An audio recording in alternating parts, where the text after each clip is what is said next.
Right, hello, good morning everybody. My name is David Faulkner. I'm Senior Ports and Harbours Consultant at ABL here in London. Our briefing this morning is accredited by the Chartered Insurance Institute, and delegates can claim up to 1 CPD hour for your participation. We will therefore keep a record of those of you in the room today and those of you logging on online. If you haven't already done so already, please make sure you sign in with one of the team at the desk outside after the briefing in order to be able to receive your follow-up email and CPD certification. Just a quick reminder today as well, we will be ending the webinar portion of the briefing after the technical presentation, and the marine casualty case reports moving forward will only be presented in person. Of course, we are happy to discuss with anybody who would like more information on them post-briefing and look how we can make that data available to you. So please do see me afterwards.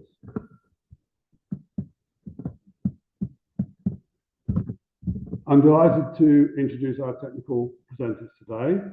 Tony Nichols is a Master Mariner and our new Ports and Harbours Consultant. He's based in Bristol, and Tony joined ABL after serving as the Harbour Master of Bristol for over 14 years.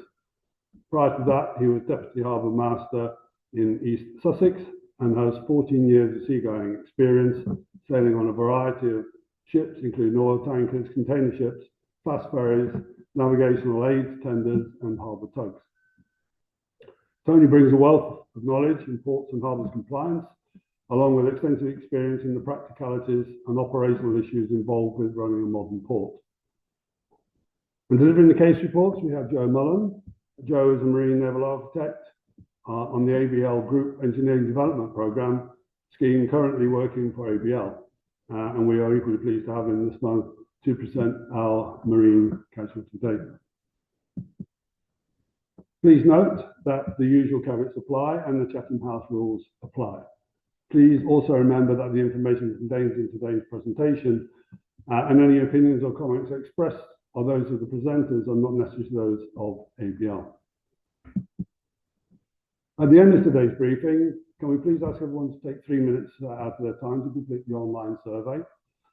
This really critical for us for our CPD accredited status and allows us to continue to offer to you 1 CPD point per briefing. It also means we can actively look at how we can improve these briefings to match your requirements and needs. Please use the QR code on the screen or displayed outside the room to download the survey. Don't worry if you miss it. We'll send this to you in our follow-up email. Before I begin today, we ask you to give a few moments thought to the seafaring men and women at sea today. Even though the COVID-19 does seem to be increasingly in the rearview mirror, we do know that seafarers are still working often longer than they are meant to due to crew change issues. These are, of course, a multitude of other factors going on in the world which impact adversely on the lives and conditions of seafarers. Many of our colleagues come from seafaring backgrounds, so the welfare of crew is a cause that is close to our hearts. As such, we're a signatory to the Neptune Declaration, which has undoubtedly played a part in improving many of the lives of seafarers today. Please take a moment to look into this and perhaps consider getting your own company to become a signatory. And now it's over to today's presenters, and I'll hand over to Tony.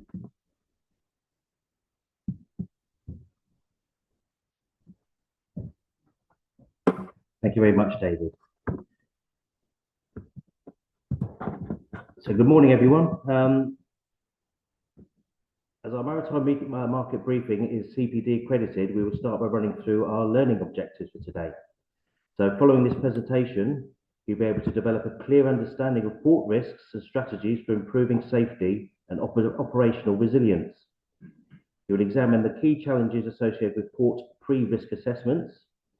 You will learn how to effectively conduct a pre-risk assessment to enhance risk mitigation. You will analyse the consequences of inadequate or improperly conducted port risk assessments.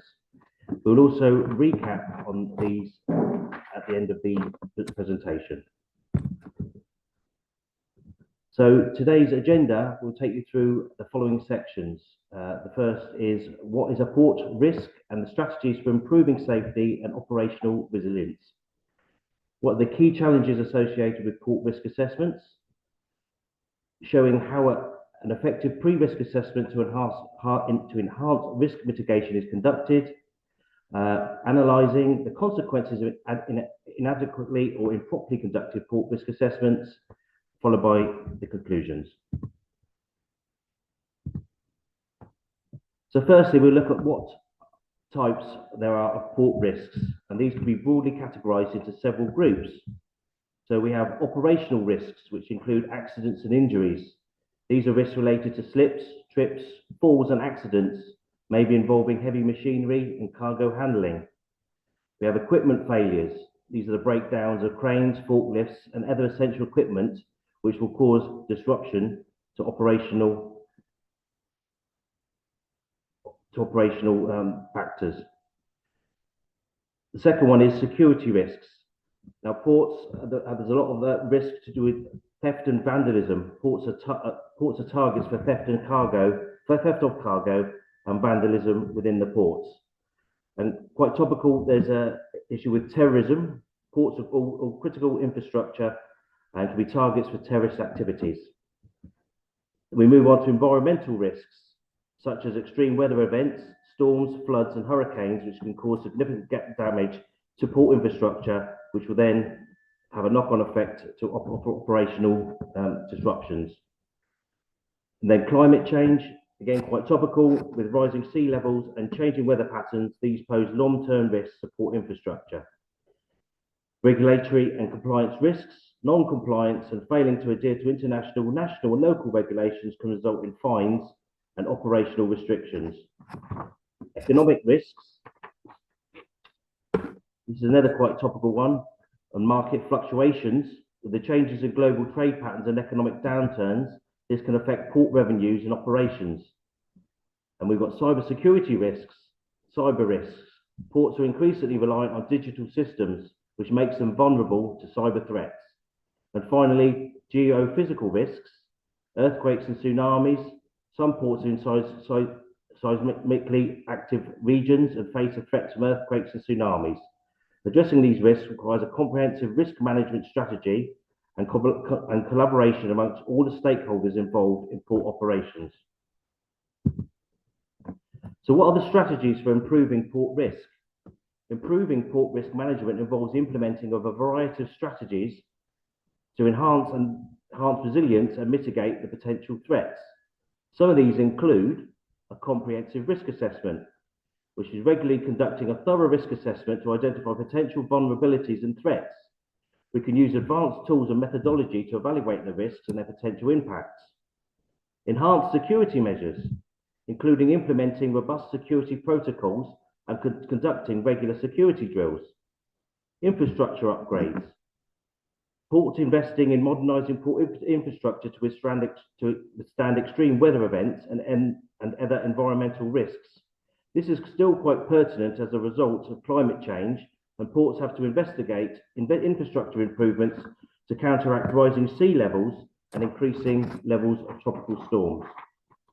To ensure that the critical porting equipment and facilities are regularly maintained and upgraded. Again, in a profit-driven undertaking, this can be controversial, as you can all imagine. Stakeholder collaboration. We need to foster collaboration amongst all stakeholders, including port authorities, shipping companies, and regulatory bodies. And this would be an ideal situation, which we may know all sounds great in practice, but if you try and get all the right relevant parties in a room and agree, is a fine art. We need to establish clear communication channels and protocols for coordinated responses to emergencies. Environmental management. Implement environmental management practices to mitigate the impact of climate change and extreme weather events, which should be carried out as a matter of course in a well-operated port. Develop contingency plans for dealing with environmental disasters. This may fall as part of the Port Safety Management System, which is required under the Port Marine Safety Code and the Ports Good Governance Guide within the UK. Regulatory compliance. ensure compliance with all relevant international, national and local regulations. And we need to stay updated with regulatory changes and adapt port operations accordingly. An example of this is that the UK Port Marine Safety Code is due to be upgraded and published in the near future. Technology integration. Influence advanced technologies such as automation, information technology and AI to enhance operational efficiency and risk management. This is also another pertinent point at the foremost of operating a modern harbour and planning for the future to include port expansions and income generation. To implement digital systems for real-time monitoring and data analysis. Training and education. Provide ongoing training and education for port staff on risk management practices and emergency response. This is also part of the Port Marine Safety Code in the UK. And to have a well-run port, this is essential that all staff are qualified and trained to carry out their jobs safely. In a well-run port, training plans and career development plans are best practice, and to reduce the risk considerably to the port owners, ultimately, you as the insurance market. We need to promote a culture of safety and awareness throughout the port community through training and engagement. By adopting these strategies, ports can significantly improve their resilience and ability to manage risks effectively, which will have a massive knock-on effect for the insurance claims or lack thereof, and would show the insurance market that the port facilities are taking their responsibilities seriously.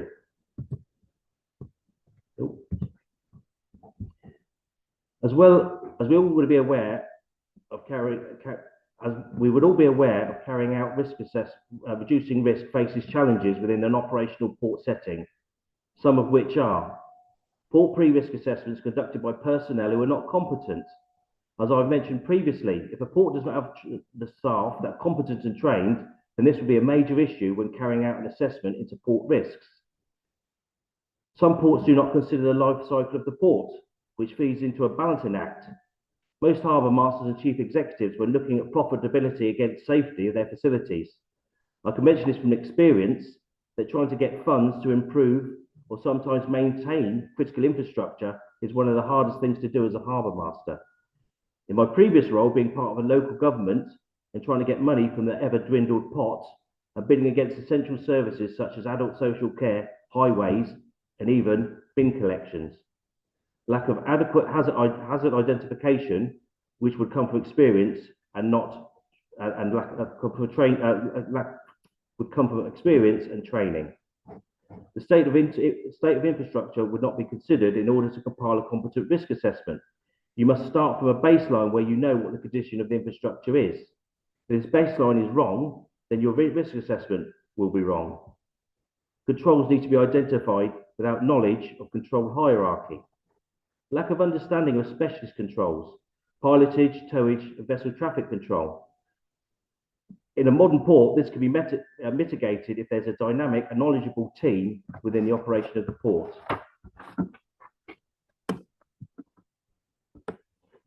Marine risks not integrated with landside risks. Another important point is that the assessment process can concentrate on the wet part, the part in the middle, the harbour. It does not integrate with the land which adjoins it. Resilience to emergency events not considered or planning undertaken. A section within the Port Marine Safety Code highlights the function that a competent harbour authority under its general powers and duties should, under the Civil Contingencies Act of 2004, be classified as a Category 2 responder. A well-run port facility should exercise with other partner agencies and emergency services to test their resilience and undertaking regularly. Complexity of operations not considered. Ports are complex environments with numerous stakeholders, including shipping lines, terminal operators, and regulatory bodies. Coordinating risk assessments across these diverse entities can be challenging. Regulatory compliance, which will vary depending on where the facility is in the world. Ports must comply with a wide range of international, national, and local regulations. Ensuring that all aspects of the port operations are met, these regulatory requirements are a significant risk. The integration of new technologies. The integration of new technologies such as automation and digitization introduces new risks. Ensuring that these technologies are secure and do not introduce vulnerabilities is crucial. Environmental factors. Ports are located in areas susceptible to environmental risks, such as extreme weather events and rising sea levels. Assessing and mitigating these risks is essential for maintaining port operations. Security threats. Ports are critical infrastructure that can be targets for security for security threats, including terrorism and cyber attacks. Identifying and addressing these threats requires comprehensive security measures. Operational disruptions. Disruptions in the shipping network, such as changes in routing or scheduling, can impact on port operations. Ports need to be resilient and adapt to these changes. I've put in a picture on this slide. It's a picture of the Malav Star, and this is just a talking point to show that all planning, no matter how thorough, everything cannot be assessed. So the Malav Star seen here is aground on Canberra Sands in 2004. This happened just before I started as Deputy Harbour Master in Rye. The vessel in question was being sold by Danish owners to an Indian company. The last cargo was unloaded in Rye and the ship was handed over to the new crew, ready to be navigated to India, where she'll be used as a coaster between Indian ports. What was not known is that the previous crew, knowing that the vessel was going to be sold, removed the anchor chains from the port anchor and sold them for scrap. The vessel left Rye in strong winds and decided to anchor in Rye Bay to prepare for the trip to India. On putting down the port anchor, it was discovered that the anchor was not attached to any of the chain, and the anchor disappeared over the side and headed to the bottom. On struggling to get their starboard anchor out, the wind managed to get hold of the ship. The engines subsequently failed, and the ship washed up on the beach. Being a high spring tide and being on top of the tide, unfortunately, this is where the ship stayed for the next 28 days until the next spring tide, when she was refloated. I know for a fact that many families in Canberra made extra income over those 28 days, setting up burger vans, tea vans, etc. for tourists and the media to come down to see the ship on the beach. So it goes to show that with all the planning, there's always something you will never think of, and you will get caught out. Let's now discuss how a pre-risk approach is carried out to port risks. This slide will show there's 3 levels of pre-risk assessments, which we'll discuss individually. Level 1 is a general pre-risk survey, which is carried out usually by a master mariner and a maritime civil engineer. This will be a basic approach taken to show the port and insurers the risks that are evident at the time of highlighting them. Level 2 is a more comprehensive survey which adds on top of the level 1 findings and then comes up with recommendations on how to improve or eradicate some of the risks noted in the level 1 survey. These recommendations would be highlighted by the team of master mariners, marine civil engineers, in addition to marine engineers and naval architects, giving their knowledge and expertise. Level 3 survey would be conducted if there's a known problem or issue within the port and would highlight the issues surrounding tides, wind and environmental factors through a met-ocean survey exercise, or if specific equipment or infrastructure is posing a risk for these type of surveys, other expertise will be brought in the form of mechanical engineers, equipment engineers, and maybe a met-ocean expert. All these surveys will produce a report that would lead the process in reducing or eradicating some of the inherent risks within a port, which would be a benefit for the port operators and the insurance market in reducing premiums and reducing risk. A general pre-port risk assessment involves a comprehensive assessment of potential risks and hazards associated with port operations. This type of survey is typically conducted by professionals such as master mariners and marine civil engineers who will bring their specialised knowledge and experience to the task. The key components of a general risk assessment would be an infrastructure assessment, infrastructure assessment and condition assessment which would evaluate the current state of the port infrastructure, including docks, piers, jetties and storage areas. There would also be a structural integrity check, checking the integrity of critical structures like fender units, mooring systems and loading equipment.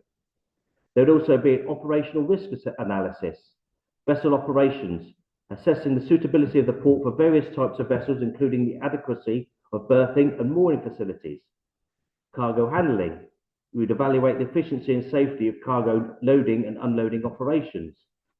Environmental and safety considerations. Environmental impact. We would identify potential environmental risks and ensuring compliance with environmental regulations. We'd investigate safety protocols. We'd review safety measures and emergency response plans to mitigate risks to personnel and property. Risk mitigation strategies. With preventative measures recommending improvements and preventative measures to address identified risks, with a cost analysis estimating the costs associated with implementing risk mitigation strategies. Documentation and reporting. A survey report would be prepared detailing reports and document findings, risk assessments and recommendations. There'll be stakeholder engagement, conducting findings and recommendations to relevant stakeholders, including port authorities and operators.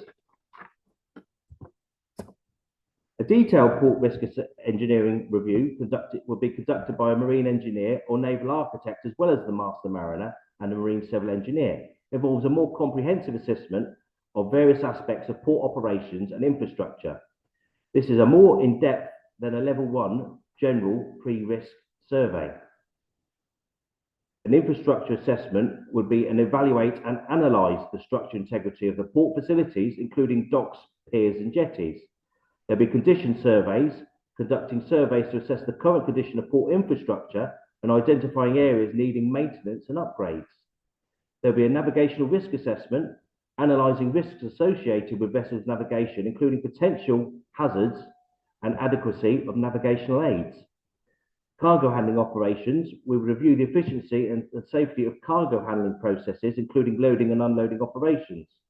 Environmental and safety considerations, we'll carry out an environmental impact assessment, identifying potential environmental risks and ensuring compliance with environmental regulations. And we'd carry out evaluation of safety protocols to evaluate existing safety measures and emergency response plans to mitigate risk to personnel and property. Risk mitigation studies, preventative measures recommending improvements and preventative measures to address identified risks.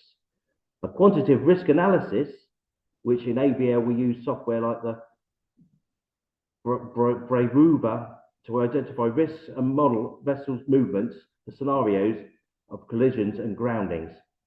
Documentation and reporting, survey reports, preparing detailed reports that documents findings, risk assessments and recommendations.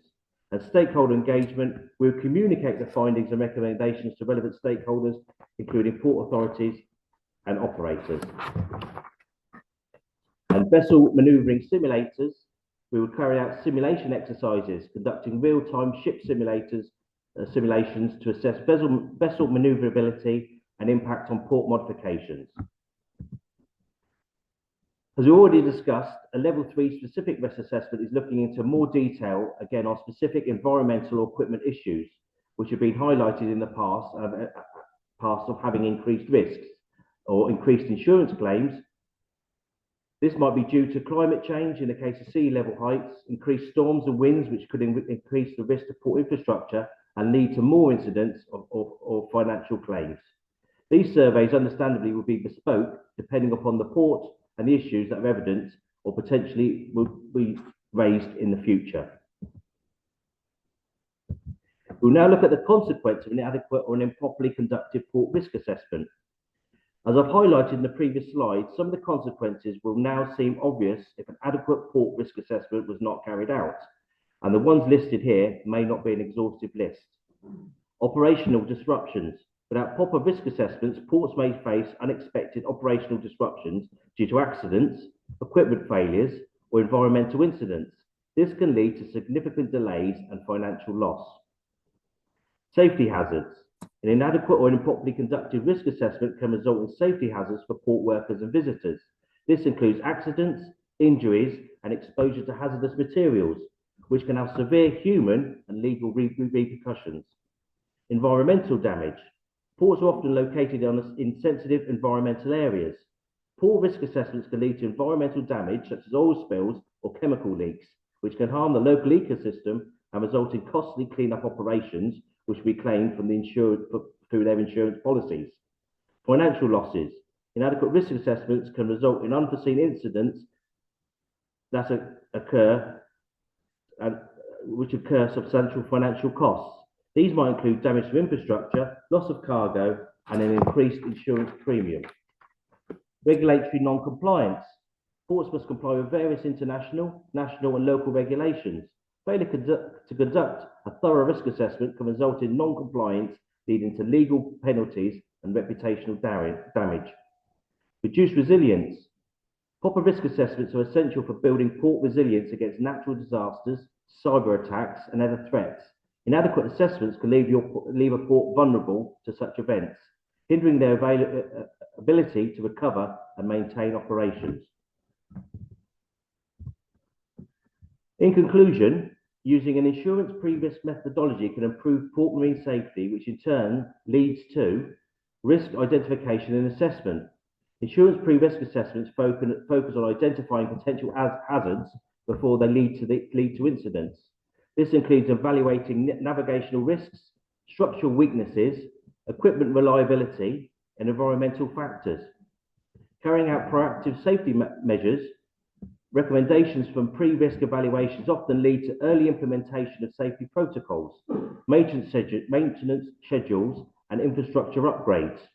These measures prevent accidents like collisions, groundings, or spills. Enhanced compliance.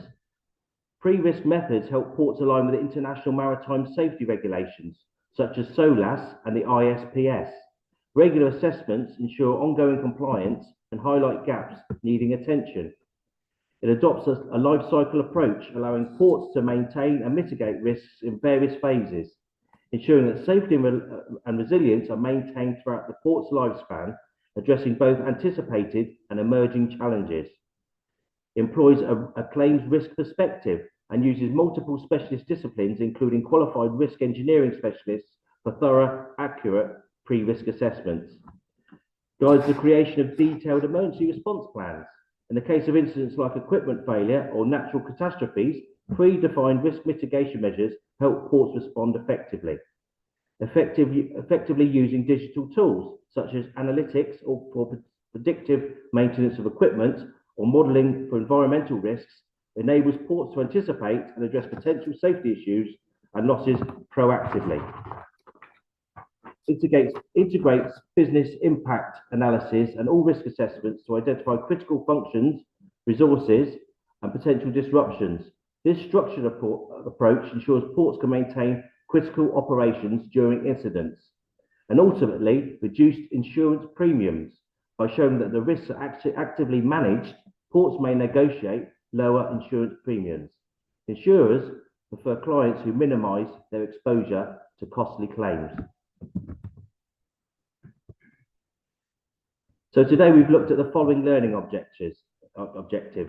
You'll learn a clear understanding of ports, risks and strategies for improving safety and operational resilience. You'll examine the key challenges associated with port pre-risk assessments. You will understand how effectively to conduct a pre-risk assessment to enhance risk mitigation. You will analyse the consequences of inadequate or improperly conducted port risk assessments. Are there any questions?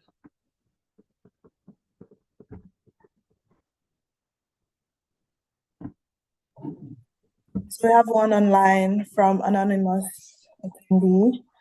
The Port Marine Safety Code mentions that the harbours have a conservancy duty to keep the port safe. As the PMSC is guidance only, I'm wondering what the source of this duty is. Is there a national statute that sets out this obligation, or must each harbour authority look at this local legislation to understand the extent of this conservancy duty? Yeah, so as the question states, the Port Marine Safety Code is not legally binding. It is a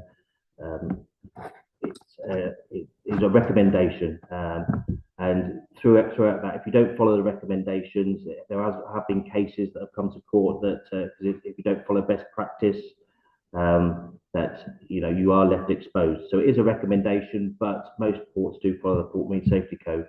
So as the question said, to do with conservancy, it's to do with local areas where your port is situated when it comes to keeping dredging and keeping your channels open for those purposes.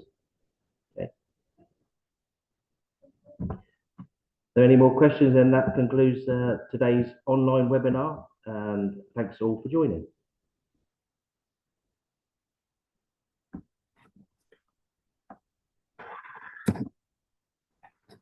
So now we have the marine casualty case reports, and this will be presented by Joe Mullen.